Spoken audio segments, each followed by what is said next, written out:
Now what happened? The Eastern European Jews, who form 92% of the world's population, of those people who call themselves Jews, were originally Khazars. They were a warlike tribe that lived deep in the heart of Asia. And they were so warlike that even the Asiatics drove them out of Asia into Eastern Europe. And to reduce this, so you don't get too confused about the history of Eastern Europe, they set up this big Khazar kingdom, 800,000 square miles. Only there was no Russia, there were no other countries, and the Khazar kingdom was the biggest country in all Europe.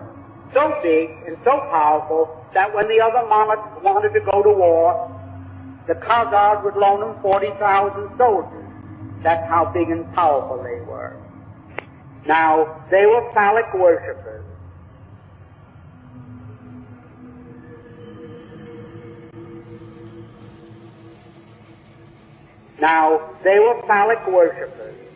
Which is filthy. I don't want to go into the details of that now. It was their religion, the way it was the religion of many other pagans or barbarians elsewhere in the world. Now the king became so disgusted with the degeneracy of his kingdom that he decided to adopt a so-called monotheistic faith, either Christianity, Islam, the Muslim faith, or what is known today as Judaism, really Talmudism.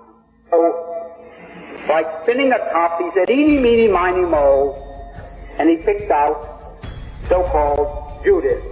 And that became the state religion, and he sent down to the Talmudic schools of Tel Aviv and Surah, and brought up thousands of these rabbis with their teachings, and he opened up synagogues and schools in his kingdom of 800,000 people, 800,000 square miles, and maybe 10 to 20 million people, and they became what we call Jews.